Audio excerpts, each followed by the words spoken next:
dengan seorang ustadz, kemudian ustadz itu bilang begini.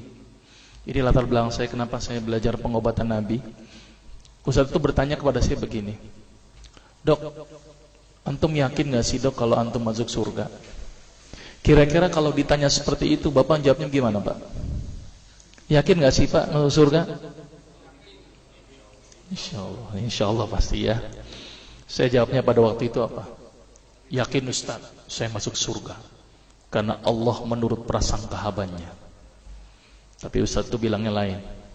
Kayaknya antum masuk neraka deh. Waduh, Masya Allah kok bisa bilang begini Ustaz? Dari mana antum berpatokan anak masuk neraka? Tapi Ustaz itu cukup cerdas. Dia memberikan data-datanya ke saya. Maka saya bersyukur kepada Ustaz tersebut ya. Dia ambil pada waktu itu, mohon maaf ya, saya menyebut merek, mohon maaf. Diambil obat, ya dok. Saya nyebut merek, mohon maaf ya, Lovenox. Obat apa itu? Obat yang dipakai untuk mengencerkan darah. Biasanya diberikan pada penderita penyakit jantung, stroke dan gangguan bekuan darah. Lovenox. Di situ tertuliskan kata apa? Porsin origin. Ada yang tahu porsin?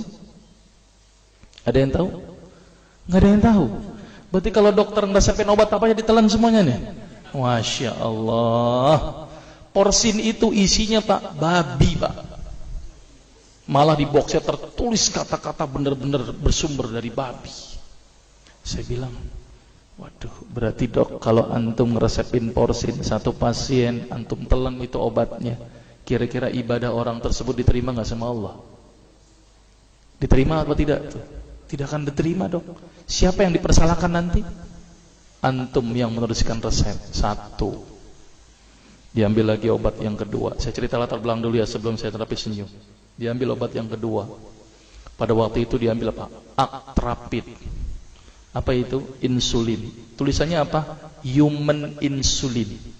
Jadi diambil dari manusia yang telah meninggal. Diambil pankreasnya, insulinnya, yang menderita penyakit kanker pankreas, dibuatlah obat. Berarti dokter sudah menyuntikkan manusia ke dalam manusia. Diambil lagi obat yang ketiga. Wah, luar biasa ini dokter. Apa Ustadz ini? Diambil obat namanya analsik. Apa itu analsik? Obat untuk pusing. Ini di kalangan dokter sering resep ini nih. Isinya apa? Antalgin dan diazepam. Diazepam, makanya kalau orang minum obat ini pasti ketagihan, saya yakin. Kalau minum obat warung nggak ngefek ini. Karena kenapa? Karena mengandung diazepam. Diazepam itu apa? Narkoba Pak. Bikin kita teler. Maka itu cara nyari uang paling gampang, kasih aja resepin analsik, pasti balik lagi dia. Karena kenapa? Narkobanya bikin kecanduan. Dia mengandung diazepam. Diazepam fatwa ulama bagaimana? Haram. Diambil lagi obat batuk, kodein. Maka itu kita minum obat batuk langsung hilang batuknya karena kodein. Kodein ini ternyata derivat dari narkoba. Berarti dokter sudah ngeresepin narkoba. Diambil semua obat sirup di depan saya, lihat semuanya. Ada nggak yang tidak mengandung alkohol? Semuanya mengandung alkohol. Sampai saya pikir, Masya Allah, berapa ribu pasien yang telah saya resepkan obat-obatan haram tersebut. Ini yang menjadi kegelisahan saya Pak. Maka itu saya beda haluan, kemudian belajar hadis, walaupun gak lulus-lulus biarin, gak apa-apa. Terus kemudian saya melihat ada sesuatu yang salah. Kenapa? Karena agama Islam tidak dipelajari secara benar. Banyak umat Islam saat ini belajar akidah, belajar akhlak, belajar fikih.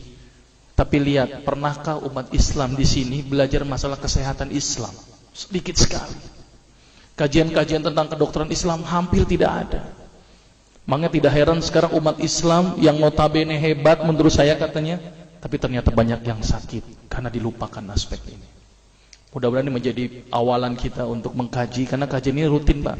Jadi saya mengisi kaji di beberapa kantor di Jakarta itu per kali pertemuan per hadis. Dan itu berhubungan dengan masalah kesehatan semuanya. Jadi ternyata Allah ini menurunkan ibadah, memerintahkan kita untuk sholat, puasa, tahajud, semuanya ini bukan untuk kepentingan Allah Pak. Allah nggak butuh sholat kita, Allah tidak butuh puasa kita. Ternyata Allah menurunkan ibadah adalah bentuk rasa sayang Allah kepada barang ciptaannya, yaitu manusia.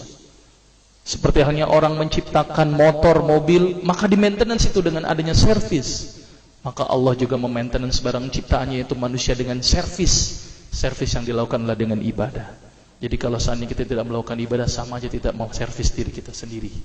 Saya akan terangkan ternyata semua amalan yang dicontohkan Rasul itu bermanfaat dari sisi kesehatan. Saya akan mulai nanti dengan terapi senyum ya. Ini lewat saja. Ini saya mohon maaf nyebutin obat-obatannya, mohon maaf ya. Ini juga mengandung plasenta. Plasenta itu ari-ari ya. Jadi di luar negeri itu ari-ari dipakai obat, Pak. Kalau di Indonesia diapain, Pak? Dikubur, kadang-kadang pakai apa? Kaca, pulpen, buku, kadang-kadang pakai kurungan ayam. Kreatif, tapi kreatif nggak benar.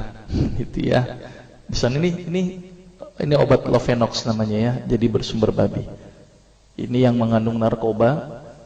Wah, dulu tuh saya kalau jadi dokter gila-gilaan pengasih narkoba, Pak. Setiap ibu hamil, setiap ibu datang dengan bawa anak kecil, itu anak kecil pasti saya kasih narkoba, Pak. Kenapa? Karena ibu-ibu paling seneng kalau anaknya datang terus kemudian tidur pules. Wah, seneng banget tuh ibu-ibu. Apalagi obatnya yang tokcer, paling seneng itu orang.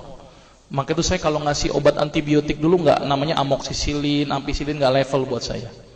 Apa yang saya kasih? Cephalosporin. Obat turun demam aja nggak ngefek, saya cuma 500 mg, Pak, 650. Dan selalu anak kecil datang kan alasannya takut kejang. Selalu saya tambahkan apa ini, Pak? Luminal. Saya dulu bandar narkoba, Pak, tapi legal, resep. Makanya itu saya banyak dosa ini. Mudah-mudahan ini bisa menembus dosa saya nanti di akhirat. Ya, ini insulin ya. Ini kosmetik yang